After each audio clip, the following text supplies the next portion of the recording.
Hello everyone, welcome back to another video. You are watching my YouTube channel study with Kartik. तो आज हम बात करेंगे एचपीजीके के इम्पॉर्टेंट 25 क्वेश्चंस की। और मैंने इसका जो लेवल है वो काफ़ी अच्छा रखा हुआ है, क्योंकि अब जैसे जैसे कॉम्पिटिशन्स बढ़ रहे हैं तो आपको इजी क्वेश्चंस नहीं पूछे जाएंगे, तो थोड़ा सा इसका लेवल ठीक रहेगा। कुछ क्वेश्चन इजी भी है और कुछ क्वेश्चन अच्छे लेवल के भी मैंने इसमें डाले हैं। तो स्टार्ट करते हैं हम। पहला क्वेश्चन है, हिमाचल प्रदेश में बसे तिब्बती लोग किस स्थान पर भोट कहे जाते हैं? किस स्थान पे तिब्बती लोगों को भोट कहा जाता है? ऑप्शन है आपके पास किन्नौर, लाहौल स्पीति, पांगी और कांगड़ा। इसका जो राइट आंसर हो जाएगा क्वेश्चन नंबर 1 का ऑप्शन नंबर सी हो जाएगा। पांगी में जो तिब्बती लोग हैं उन्हें भोट कहा जाता है, याद रखना है आप लोगों ने। इसके बाद हमारा नेक्स्ट क्वेश्चन है, देवीरी कोठी का शिलालेख चंबा के किस राजा के कार्यकाल में मिलता है? अब देखो, आपसे डायरेक्ट क्वेश्चन नहीं पूछे जाते हैं, अब आप लोगों से घुमा फिरा के क्वेश्चन पूछे जाते हैं। तो आप लोगों को शिलालेखों के बारे में भी पता होना चाहिए। तो शिलालेख हमारे को बहुत जगह पे देखने को मिलते हैं। तो इसका जो राइट आंसर है वो हो जाएगा option number D. Lalit Varman के टाइम पे हमारे को देखने को मिलते हैं देवीरी कोठी के शिलालेख। ठीक है, आप लोगों को अगर ये नहीं आते तो अच्छे से इसको पढ़ लीजिएगा। फिर अगला क्वेश्चन है, हिमाचल प्रदेश में चावल उत्पादन में अग्रणी कौन सा जिला है? किस जिले में सबसे ज़्यादा चावल उगाए जाते हैं? ये आप लोगों से पूछा जा रहा है। मंडी, सिरमौर, कांगड़ा और ऊना। तो इसका जो राइट आंसर है वो हो जाएगा option number C, Kangra. Kangra में सबसे ज़्यादा चावल उगाए जाते हैं।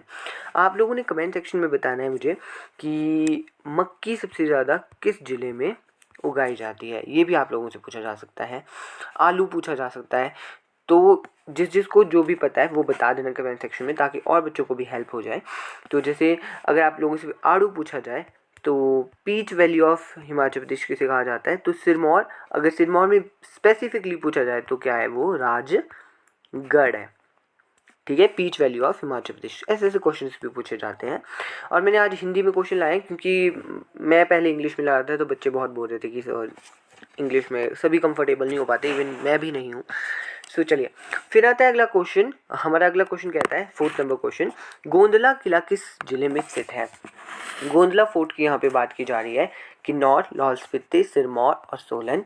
तो इसका जो राइट आंसर है हो जाएगा option number B, Lahaul Spiti. Gondla fort या गोंदला किला किस जिले में स्थित है? लाहौल स्पीति डिस्ट्रिक्ट में स्थित है। इसे कुल्लू के राजा मान सिंह ने 1700 ईस्वी समथिंग में बनाया था। और आप लोगों ने एक और चीज़ याद रखनी है कि जो गोंदला किला है वो चंद्रा नदी के किनारे पे स्थित है। ठीक है, ये भी पूछा जा सकता है आप लोगों से। अगला क्वेश्चन है, एक सेकेंड। हाँ, अगला क्वेश्चन है कि 1809 ईस्वी की लड़ाई में महलमोरिया नामक स्थान पर हमीरपुर में हुई उसे जीतने के बाद कांगड़ा किले का सूबेदार किसे बनाया गया था?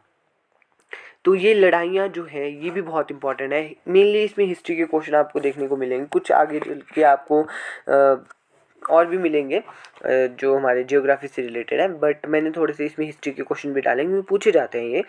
तो कांगड़ा फोर्ट ना हमारा एक बहुत इंपॉर्टेंट फोर्ट है और इस फोर्ट से हमेशा ही क्वेश्चन पूछे जाते हैं कि इसको किसने हथियाया था, है ना, कौन से राजा ने बनाया था। तो ये अच्छे से पढ़ लेना आप कांगड़ा फोर्ट के बारे में। और यहाँ पे जो भूकंप आया था 1905 में, उससे रिलेटेड भी क्वेश्चन पूछे जाते हैं। ठीक है, तो वो भी आप लोगों ने पढ़ना है। तो 1909 में जो कांगड़ा किले का सूबेदार किसे बनाया गया था? अमर सिंह थापा, देसाई सिंह मजीठिया, राजा संसार चंद और महाराणा रंजीत सिंह। तो 5th नंबर क्वेश्चन का ऑप्शन नंबर बी, देसा सिंह मजीठिया राइट आंसर हो जाएगा। ठीक है, इसके बाद नेक्स्ट क्वेश्चन है, पहाड़ी भाषा किस लिपि में लिखी जाती है? तो जो हमारी पहाड़ी भाषा है, हमारी मंडयाली है, चंबयाली है, जो भी हमारी बोलियां भी है, उन बोलियों को भी किसी एक हमारी लिपि में लिखा जाता था पहले। तो वो कौन सी लिपि थी? वो थी टांकरी लिपि। ठीक है, तो टांकरी लिपि थी। 6 का टांकरी राइट आंसर हो जाएगा। अब यहाँ पे देखो, गुरुमुखी किसकी है? पंजाबी की है। ठीक है, ये आप लोगों ने याद रखना है।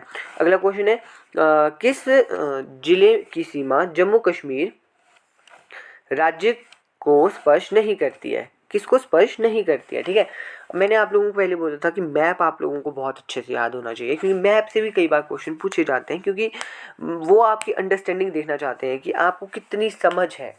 ठीक है, तो इसका राइट आंसर ऑप्शन नंबर 7 हो जाएगा, कांगड़ा। क्योंकि जो कांगड़ा है ना, वो सिर्फ और सिर्फ पंजाब के साथ अपनी बाउंड्री शेयर करता है, और चंबा जम्मू के साथ है, और लाहौल स्पीति भी जम्मू कश्मीर राज्य के साथ है।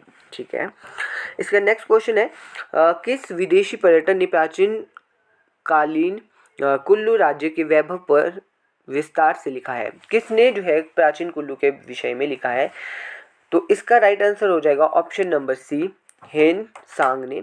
हिनसांग ने लिखा था, और जो हिनसांग था वो हर्षवर्धन के कार्यकाल, जो हर्षवर्धन राजा थे, हर्षवर्धन के कार्यकाल में भारत आया था। ये भी आप लोगों को पता होना चाहिए कि किसके कार्यकाल में भारत आया था हिनसांग। फिर है क्यारादून घाटी किस जिले में स्थित है? चंबा, बिलासपुर, सोलन और सिरमौर। बहुत इजी क्वेश्चन है, मैंने बहुत अच्छे से आपको वैल्यूज कराई है। ऑप्शन नंबर डी, सिरमौर, इसका राइट आंसर हो जाएगा। इसका नेक्स्ट क्वेश्चन है हिमाचल प्रदेश में एक आईआईटी इंस्टीट्यूशन कहाँ पर स्थित है? पहले तो आपने आईआईटी की फुल फॉर्म कमेंट सेक्शन में लिखनी है। तो ऑप्शन नंबर मंडी, नौणी, बेड़ी और पालमपुर। तो इसका जो राइट आंसर है ऑप्शन नंबर ए हो जाएगा, मंडी। अगर स्पेसिफिकली मंडी में भी पूछे तो कहाँ है? कमांद में स्थित है, आईआईटी कमांद। ठीक है, ये आप लोगों ने याद रखना है। नौणी में क्या है? नौणी में कृषि विश्वविद्यालय है, ये भी आप लोगों ने याद रखना है। नौणी कहाँ पे है? सोलन में है। ठीक है, सोलन। और पालमपुर में भी क्या है? कृषि विश्वविद्यालय है, ये आप लोगों ने याद रखना है। इसके बाद अगला क्वेश्चन है 1857 में क्रांति के समय कहलूर का राजा कौन था? कहलूर, कहलूर जो रियासत है वो बिलासपुर को पहले कहा जाता था। तो बिलासपुर, आपने पहले मेरे को ये बताना है कि कहलूर की स्थापना किसने की थी। ठीक है, और 1857 ईस्वी में कौन उस समय कहलूर का राजा था? तो इसका जो राइट आंसर है ऑप्शन नंबर डी, हरिचंद, इसका राइट आंसर हो जाएगा। तो कमेंट ज़रूर करिएगा जो जो चीज़ें मैंने पूछी है, क्योंकि आपका ही रिवीजन हो रहा है। और लाइक ज़रूर कर दीजिएगा वीडियो को, लाइक आप बहुत कम करते हो, और ताकि अगर आप लाइक करोगे तो वो आगे और बच्चों को भी रिकमेंड होगी, और थोड़ी सी मेरी भी हेल्प हो जाएगी। इसके बाद अगला क्वेश्चन है हिमाचल प्रदेश की स्थानीय भाषा में हिमनद, हिमनद क्या होता है? ग्लेशियर होता है। मैंने आपको ग्लेशियर भी पढ़ाए हैं, वीडियो बनी है ग्लेशियर पे भी, वो भी आप देख सकते हो। को क्या कहते हैं? तो उसे शिगड़ी कहा जाता है। और जैसे कि हमारा एक ग्लेशियर भी है बड़ा शिगड़ी, उससे आप लोगों ने याद रखना है कि ग्लेशियर को शिगड़ी कहा जाता है। ठीक है, आप लोगों ने कमेंट्स में बताना है कि कुंजुम दर्रा, कुंजुम दर्रा किस डिस्ट्रिक्ट में स्थित है। ठीक है, कमेंट भी करिएगा, लाइक भी करिएगा, शेयर भी करिएगा। अगला क्वेश्चन है हमारे पास सतधारा झरना हिमाचल प्रदेश के किस स्थान पर स्थित है? तो देखो, झीलों, झरने जो हमारे गर्म पानी के स्रोत वगैरह है, उनसे क्वेश्चन आते ही आते हैं, तो वो आप लोगों को पता होनी चाहिए। कांगड़ा, शिमला, चंबा, कुल्लू। तो 13 का जो राइट आंसर है ऑप्शन नंबर सी, चंबा हो जाएगा। अब आप लोगों से पूछा जा सकता है, ये तो आपने कमेंट सेक्शन में बताना है कि रहला वाटरफॉल कहाँ पे है। ठीक है जी, कमेंट में बताइएगा। अगर आप लोगों से चैडविक पूछा जाता है, चैडविक, तो चैडविक कहाँ पे है? शिमला के समर हिल में स्थित है। और आप लोगों से पूछा जा सकता है कि तत्ता पानी, गर्म पानी का जो स्रोत है वो कहाँ पे है? वो मंडी डिस्ट्रिक्ट में आता है। ऐसे भी पूछे जा सकते हैं, तो वो भी आप लोगों ने एक बार पढ़ लेने हैं। इसके बाद आता है 1914 और 15 में हुआ मंडी षड्यंत्र मुख्यतः किससे प्रभावित था? अब मंडी षड्यंत्र हुआ था, पहले आपको मंडी षड्यंत्र के बारे में बता देता हूँ। 1914-1915 में हुआ था। अगर इसके नेतृत्व की बात करूँ तो इसका नेतृत्व मियाँ जवाहर सिंह ने किया था। ये भी आप लोगों से पूछा जा सकता है कि नेतृत्व किसने किया था? तो मियाँ जवाहर सिंह ने इसका जो है नेतृत्व किया था। और ये मुख्यतः प्रभावित थी उस समय गदर पार्टी से। गदर पार्टी आप लोगों ने याद रखना है। इसके बाद हमारा नेक्स्ट क्वेश्चन है 15 नंबर, हिमाचल प्रदेश का सबसे बड़ा शहर कौन सा है? तो ये तो आप लोगों को मुझे लगता है मोस्टली पता ही होगा। शिमला जो है इसका राइट आंसर हो जाएगा। शहर की बात की गई है, सिटी की बात की गई है, सबसे बड़ी सिटी कौन सी है? शिमला सबसे बड़ी सिटी है। इसके बाद अगला क्वेश्चन है व्यास नदी का उद्गम किस दर्रे से होता है? मैंने आप लोगों को नदियाँ भी बहुत अच्छे से पढ़ाई है, आपको सभी नदियाँ कवर किया है। उसकी जो सहायक नदियाँ होती है वो भी कवर किया है, कहाँ से निकलती है, कौन से दर्रे से निकलती है, कहाँ कहाँ से होते हुए हिमाचल में से बाहर जाती है, सब कुछ बहुत अच्छे से पढ़ाया है। तो वो भी आप वीडियो देख सकते हो। इसका ऑप्शन नंबर जो है हमारा बी राइट आंसर हो जाएगा, रोहतांग दर्रा। मैंने आपको बताया था कि भृगुतुंग से जो है व्यास नदी निकलती है। इसके बाद अगला क्वेश्चन है परशुराम मंदिर किस स्थान पर स्थित है? निर्मंड, भुंतर, मनाली, कुल्लू। तो परशुराम जी का जो मंदिर है वो ऑप्शन नंबर ए निर्मंड बिल्कुल राइट आंसर हो जाएगा। और निर्मंड से हमारे माइंड में सीधे ही एक क्वेश्चन स्ट्राइक होता है जो है भुंडा। भुंडा उत्सव कहाँ पे मनाया जाता है? भुंडा उत्सव मनाया जाता है निर्मंड में, और ये 12 साल बाद मनाया जाता है। और एक और चीज़ हमारे को निर्मंड से याद आती है, बूढ़ी दिवाली। बूढ़ी दिवाली भी हमारे को याद आती है यहाँ से, ठीक है। बूढ़ी दिवाली भी निर्मंड में मनाई जाती है।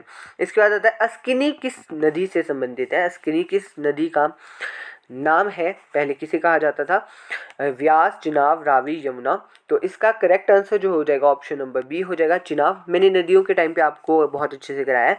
आपने कमेंट्स में बताना है मुझे, जो भी कमेंट करेगा ना, मैं देखूंगा कि कौन कमेंट कर रहा है, और मेरी दुआ है कि अच्छे, वैसे तो सभी का हो जाए, पर जो कमेंट्स करेगा ना, तो उससे क्या होगा, आपका रिवीजन होगा, और ये भी देखने को मिलेगा कि बच्चों को कितनी नॉलेज है। तो आप लोगों ने व्यास का वैदिक नाम, रावी का वैदिक नाम और यमुना का वैदिक नाम बताना है, ठीक है, कमेंट्स में। इसके बाद अगला क्वेश्चन है हमारे पास, काला जीरा हिमाचल प्रदेश में कहाँ उगाया जाता है? आपको पता है कि काला जीरे को जीआई टैग मिला हुआ है हमारे हिमाचल प्रदेश में। और आपको जीआई टैग्स भी पता होनी चाहिए कि GI tag, geographical indication tags हैं, वो किस किस चीज़ों को हिमाचल प्रदेश के मिले हैं। किसी को पता है तो कमेंट सेक्शन में सभी लिख देना जितना आपको पता होगा, अदरवाइज अगली किसी वीडियो में मैं आपको जीआई टैग्स के बारे में पूरा बता दूंगा। तो ऑप्शन है चंबा, शिमला, ऊना, बिलासपुर, किन्नौर और लाहौल स्पीति। तो इसका जो राइट आंसर है ऑप्शन नंबर डी, किन्नौर और लाहौल स्पीति बिल्कुल करेक्ट आंसर हो जाएगा। इसके बाद अगला क्वेश्चन है, शिला चोटी हिमाचल प्रदेश की पर्वत श्रृंखला है, किस पर्वत श्रृंखला में शिला चोटी आती है? अब शिला चोटी की बात करूं तो इसकी जो ऊंचाई है वो कितनी है? 7,026 मीटर जो है इसकी लंबाई है, सॉरी ऊंचाई है। तो ये किस पर्वत श्रृंखला में आती है? ऑप्शन नंबर सी इसका राइट आंसर हो जाएगा, जास्कर पर्वत श्रृंखला में आती है। पीर पंजाल, धौलाधार, जास्कर, शिवालिक, ये सब कुछ मैंने आपको एक वीडियो में बहुत अच्छे से बताया है, जीके वाली प्लेलिस्ट में जाके आपको वो मिल जाएगा। इसके बाद आता है 15 अप्रैल 1948 को हिमाचल प्रदेश का क्षेत्रफल कितना था? अब देखो, ये नहीं पूछा जाएगा कि उस टाइम पे क्या हुआ था। तो आप लोगों को पता है कि 30 रियासतों को मिला के हमारे हिमाचल प्रदेश की स्थापना हुई थी। उसमें कितना हमारा जो है स्क्वायर किलोमीटर हमारा क्षेत्रफल था? इसका right answer option number D हो जाएगा, 27,108 वर्ग किलोमीटर था। उस टाइम पे हमारी क्या थी, 4 डिस्ट्रिक्ट्स बनाई गई थी, 4 जिले बनाए गए थे हमारे, और जो कि है चंबा, मंडी, महासू और शिमला। तो उसके बाद क्या था, जो हमारी जनसंख्या थी उस समय पे, जनसंख्या थी हमारी 9,35,000। 9,35,000 हमारी जो है उस टाइम पे जनसंख्या थी हिमाचल प्रदेश की। अगर किसी को किसी भी क्वेश्चन में डाउट है ना, वो कमेंट सेक्शन में लिख सकता है। मुझसे भी गलती हो सकती है, मैं भी इंसान ही हूँ। हो सकता है कि मैं कभी कभी कोई चीज़ गलत बता दूँ, मेरा इंटेंशन गलत बताने का नहीं होता है, बट कई बार ऐसा होता है ना, जैसे हम पढ़ा रहे होते हैं तो गलती से भी हम कई बार गलत आंसर प्रोनाउंस कर देते हैं, तो ऐसी गलती हो सकती है, मैं अग्री कर रहा हूँ। फिर आता है अगला क्वेश्चन, रघुनाथ जी की प्रतिमा अयोध्या से कुल्लू कौन लाया था? तो रघुनाथ जी का मंदिर कहाँ पे स्थित है? कुल्लू में स्थित है, ये आप लोगों को यहाँ से पता चलना चाहिए। और इसका जो करेक्ट आंसर है ऑप्शन नंबर सी हो जाएगा। दामोदर दास एक मान लीजिए एम्प्लॉय थे, पंडित थे, वो थे कुल्लू के राजा। उस समय कौन थे? राजा जगत सिंह उस टाइम कुल्लू के राजा थे। उन्होंने दामोदर दास जी को कहा था कि इस तरह से आप रघुनाथ जी की मूर्ति लेके आइए। 1653 की बात ये है, और दामोदर दास जी अयोध्या जाके जो है रघुनाथ जी की प्रतिमा लेके आए थे जगत सिंह जी के कहने पे, ठीक है।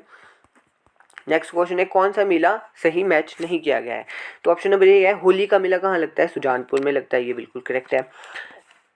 नलवाड़ी का मेला कहाँ लगता है? बिलासपुर में लगता है। नलवाड़ी का मेला और जगह भी लगता है, सुंदरनगर में भी लगता है, पर जो फेमस है वो हमारा बिलासपुर में लगता है। रेणुका का मेला सिरमौर में लगता है, बिल्कुल करेक्ट आंसर है। मिंजर मेला रामपुर लिखा गया है, जो कि गलत है। मिंजर मेला कहाँ लगता है? चंबा में लगता है। और रामपुर में कौन सा मेला लगता है?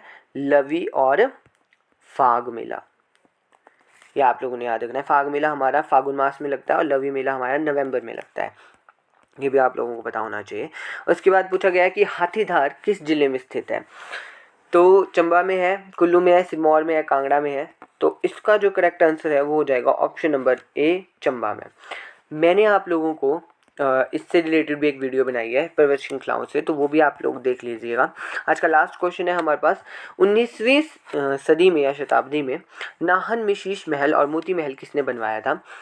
तो फतेह प्रकाश, रणजौर सिंह, करम प्रकाश, सुभंश प्रकाश। तो इसका जो right answer option number A हो जाएगा, फतेह प्रकाश ने जो है शीश महल की स्थापना जो है नाहन में की थी। सो ये थे कुछ आज के जीके क्वेश्चन। आई होप आप लोगों को अच्छे लगे होंगे और आप लोगों की नॉलेज और एनहांस हुई होगी। थैंक यू सो मच और लाइक ज़रूर करिएगा।